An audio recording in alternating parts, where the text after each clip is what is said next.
شب برات یعنی شعبان کی 15ویں رات کو قرآن حکیم میں لیلۃ المبارکہ اور احادیث مبارکہ میں لیلۃ النصف میں شعبان کا نام دیا گیا ہے۔ اس رات کو برات نجات سے تعبیر کرنے کی وجہ یہ ہے کہ اس رات اللہ تعالیٰ اپنی بے پایہ رحمت اور خاص فضل و کرم سے لاتعداد گناہ گاروں کو دوزخ کے عذاب سے چھٹکارا اور نجات عطا فرماتا ہے۔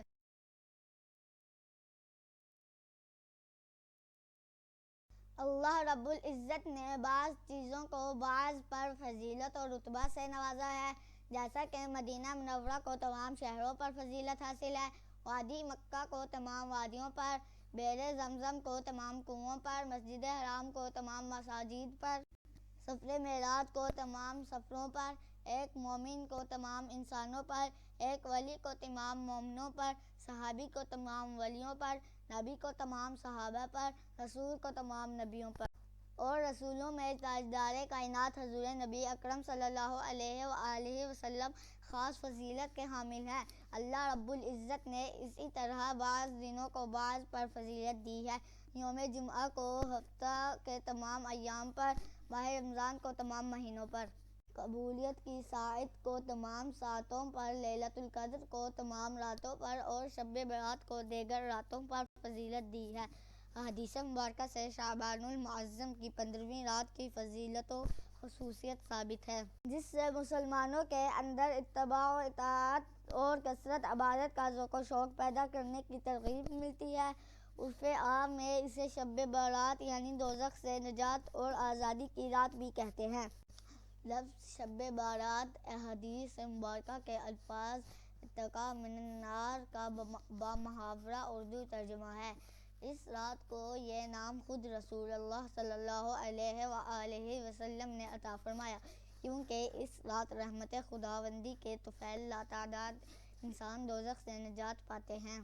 اس فضیلت و بزرگی والی رات کے کئی نام ہیں: لیلۃ المبارکہ برکتوں والی رات، لیلۃ البرات دوزخ سے آزادی ملنے کی رات، لیلۃ الصق دستاویز والی رات، لیلۃ الرحمہ اللہ تعالیٰ کی رحمت خاصہ کے نزول کی رات۔ شب برات کے 5 خصائص ہیں۔ شب برات کو اللہ تعالیٰ نے درج ذیل 5 خاص صفات عطا فرمائیں، جنہیں کثیر ائمہ نے بیان کیا۔ اس شب میں ہر حکمت والے کام کا فیصلہ کر دیا جاتا ہے۔ اس رات میں عبادت کی بہت زیادہ فضیلت ہے۔ رسول اللہ صلی اللہ علیہ وآلہ وسلم نے فرمایا، اس رات میں جو شخص 100 رکعت نماز ادا کرتا ہے، اللہ تعالیٰ اس کی طرف 100 فرشتے بھیجتا ہے، جن میں سے 30 فرشتے اسے جنت کی خوشخبری دیتے ہیں، 30 فرشتے اسے آگ کے عذاب سے محفوظ رکھتے ہیں، 30 فرشتے آفات دنیاوی سے اس کا دفاع کرتے ہیں، اور 10 فرشتے اسے شیطانی چالوں سے بچاتے ہیں۔ رحمت الہی کا نزول ہوتا ہے۔ حضور نبی اکرم صلی اللہ علیہ وآلہ وسلم نے فرمایا، یقیناً اللہ تعالیٰ اس رات بنو کلب کی بکریوں کے بالوں کی تعداد کے برابر میری امت پر رحم فرماتا ہے۔ گناہوں کی بخشش اور معافی کے حصول کی رات ہے۔ حضور نبی اکرم صلی اللہ علیہ وآلہ وسلم نے فرمایا، بے شک اس رات اللہ تعالیٰ تمام مسلمانوں کی مغفرت فرما دیتا ہے، سوائے جادو ٹونا کرنے والے، بغض و کینہ رکھنے والے، شرابی، والدین کے نافرمان اور بدکاری پر اصرار کرنے والوں کے۔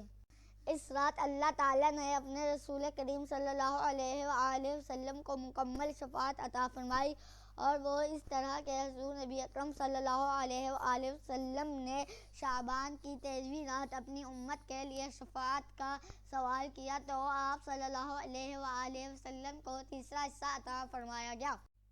پھر آپ صلی اللہ علیہ وآلہ وسلم نے شعبان کی 14ویں رات یہی سوال کیا تو آپ صلی اللہ علیہ وآلہ وسلم کو 2/3 حصہ عطا کیا گیا۔ پھر آپ صلی اللہ علیہ وآلہ وسلم نے شعبان کی 15ویں رات سوال کیا تو آپ صلی اللہ علیہ وآلہ وسلم کو تمام شفاعت عطا فرما دی گئی سوائے اس شخص کے جو مالک سے بدکے ہوئے اونٹ کی طرح اپنے مالک حقیقی اللہ تعالیٰ سے دور ہو جاتا ہے، یعنی جو مسلسل نافرمانی پر مصر ہو۔ شب برات میں حضور نبی اکرم صلی اللہ علیہ وآلہ وسلم کا عمل مبارک، امام بہقی نے شعب الایمان میں حضرت عائشہ صدیقہ سے طویل حدیث مبارکہ بیان کی۔ حضور نبی اکرم صلی اللہ علیہ وآلہ وسلم رات کے کسی حصے میں اچانک ان کے پاس سے اٹھ کر کہیں تشریف لے گئے۔ حضرت عائشہ رضی اللہ عنہا بیان کرتی ہیں، میں حضور نبی اکرم صلی اللہ علیہ وآلہ وسلم کے پیچھے گئی تو میں نے آپ صلی اللہ علیہ وآلہ وسلم کو جنت البقیع میں مسلمان مردوں، عورتوں اور شہداء کے لیے استغفار کرتے پایا۔ بس میں واپس آ گئی۔ رسول اللہ صلی اللہ علیہ وآلہ وسلم تشریف لائے تو حضرت عائشہ رضی اللہ عنہا نے تمام صورتحال بیان کی تو آپ صلی اللہ علیہ وآلہ وسلم نے فرمایا، ابھی جبریل میرے پاس آئے اور کہا، آج شعبان کی 15ویں رات ہے اور اس رات اللہ تعالیٰ قبیلہ کلب کی بکریوں کے بالوں سے بھی زیادہ تعداد میں لوگوں کی مغفرت فرماتا ہے، مگر مشرکین، دل میں بغض رکھنے والوں، رشتہ داریاں ختم کرنے والوں، تکبر سے پائنچے لٹکانے والوں، والدین کے نافرمان اور عادی شرابی کی طرف اللہ تعالیٰ اس رات بھی توجہ نہیں فرماتا جب تک کہ وہ خلوص دل سے توبہ نہ کر لے۔ اس کے بعد حضور نبی اکرم صلی اللہ علیہ وآلہ وسلم نماز میں کھڑے ہو گئے۔ قیام کے بعد حضور صلی اللہ علیہ وآلہ وسلم نے ایک طویل سجدہ کیا۔ حضرت عائشہ فرماتی ہے، مجھے گمان ہوا کہ حالت سجدہ میں آپ صلی اللہ علیہ وآلہ وسلم کا وصال ہو گیا ہے۔ میں پریشان ہو گئی اور میں نے آپ صلی اللہ علیہ وآلہ وسلم کے تلوؤں کو چھوا اور ان پر ہاتھ رکھا تو کچھ حرکت معلوم ہوئی، اس پر مجھے خوشی ہوئی۔ اس وقت حالت سجدہ میں حضور صلی اللہ علیہ وآلہ وسلم یہ دعا پڑھ رہے تھے، اعوذ بعفوک من عقابک واعوذ برضاک من سخطک واعوذ بک منک جل وجہک لا احصی ثناء علیک انت کما اثنیت علی نفسک۔ اے اللہ، میں تیرے عفو کے ساتھ تیرے عذاب سے پناہ چاہتا ہوں، تیری رضا کے ساتھ تیرے غضب سے پناہ چاہتا ہوں اور تیرے کرم کے ساتھ تیری ناراضگی سے پناہ چاہتا ہوں۔ میں کما حقہ تیری تعریف نہیں بیان کر سکتا، تو ایسا ہی ہے جیسے تو نے اپنی خود تعریف بیان کی ہے۔ صبح جب حضرت عائشہ نے حضور صلی اللہ علیہ وآلہ وسلم سے ان دعاؤں کا تذکرہ کیا، آپ صلی اللہ علیہ وآلہ وسلم نے فرمایا، اے عائشہ، یہ دعائیں خود بھی یاد کر لو اور دوسروں کو بھی سکھاؤ۔ مجھے جبریل نے اپنے رب کی طرف سے یہ کلمات سکھائے ہیں اور انہیں حالت سجدہ میں بار بار پڑھنے کا کہا ہے۔ شب برات کی شرعی حیثیت۔ امت مسلمہ کے جمیع مکاتب فکر کے فقہاء و علماء کا اس بات پر اجماع ہے کہ جو مسئلہ بھی قرآن و سنت کی روشنی میں ثابت ہو جائے تو اس پر عمل واجب ہوتا ہے یا وہ سنت اور مستحب کے درجے میں ہوتا ہے۔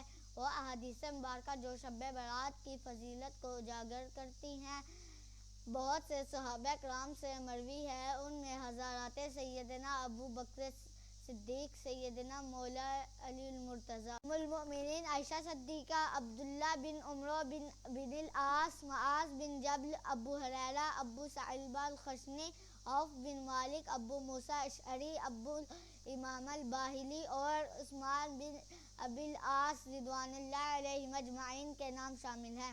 سلف صالحین اور اکابر علماء کے احوال سے پتہ چلتا ہے کہ اس رات کو عبادت کرنا ان کے معمولات میں سے تھا، لیکن بعض لوگ اس رات عبادت، ذکر اور وعظ و نصیحت پر مشتمل محافل منعقد کرنے کو بدعت ضلالہ کہنے سے بھی نہیں ہچکچاتے، جو سراسر احادیث نبوی کی تعلیمات کے خلاف ہے، اس لیے کہ اس رات کی فضیلت پر امت تواتر سے عمل کرتی چلی آ رہی ہے۔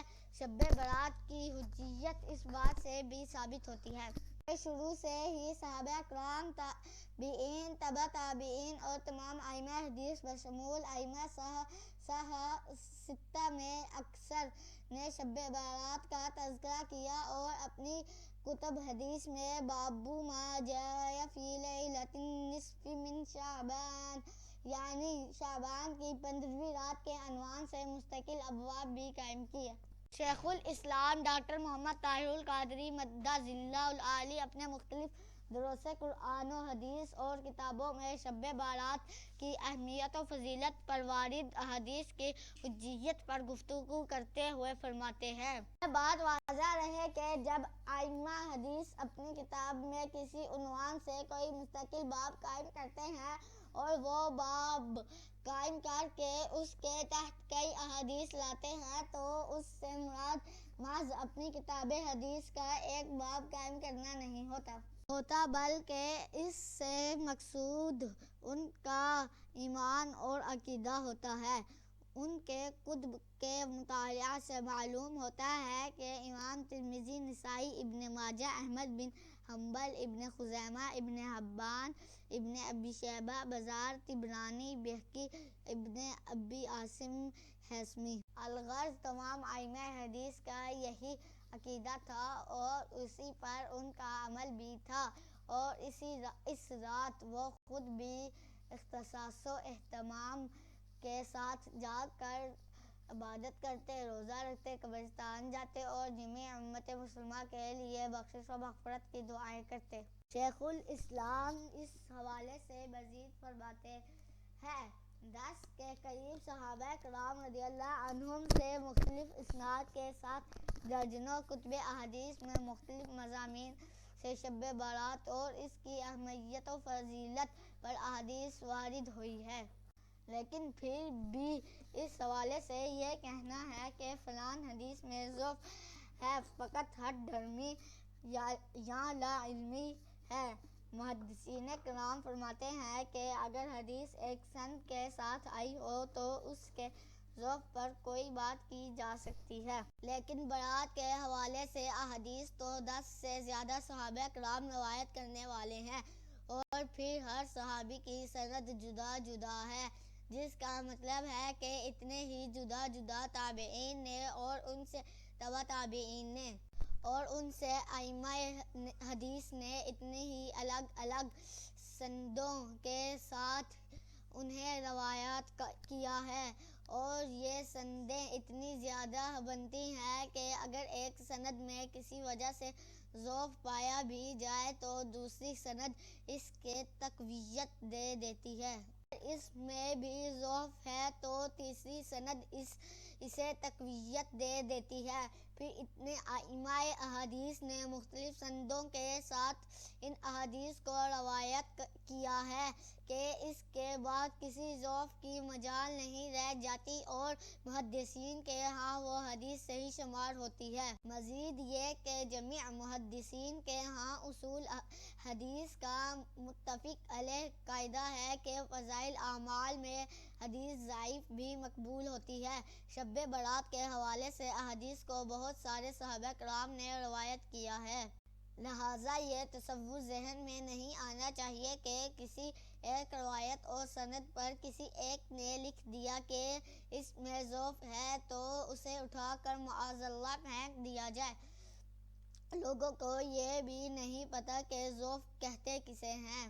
ضعیف حدیث موضوع روایت کو نہیں کہتے اور یہ بھی واضح رہے کہ ضعف کبھی حدیث کے متن و مضمون الفاظ میں نہیں ہوتا بلکہ ضعف اس کی اسناد میں کسی وجہ سے ہوتا ہے۔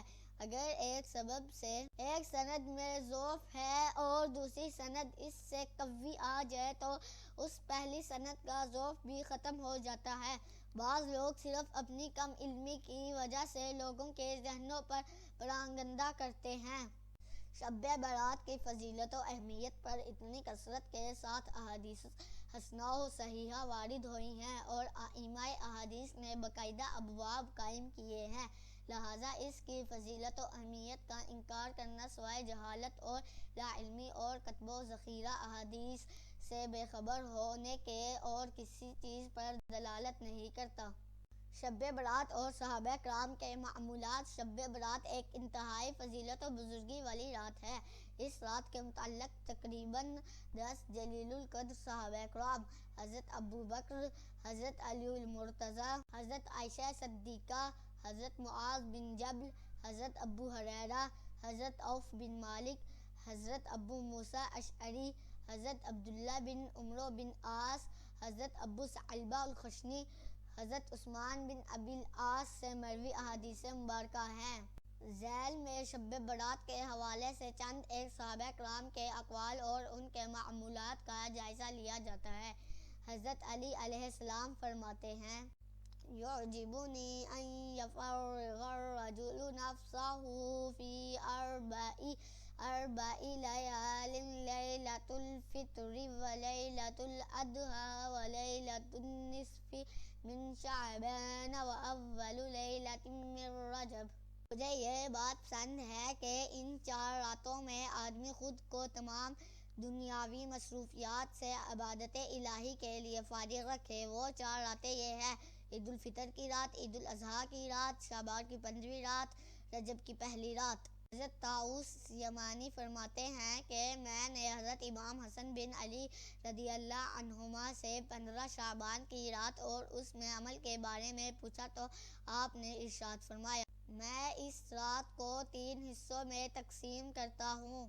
ایک حصے میں اپنے نانا جان صلی اللہ علیہ وآلہ وسلم پر درود شریف پڑھتا ہوں، دوسرے حصے میں اللہ تعالیٰ سے استغفار کرتا ہوں اور تیسرے حصے میں نماز پڑھتا ہوں۔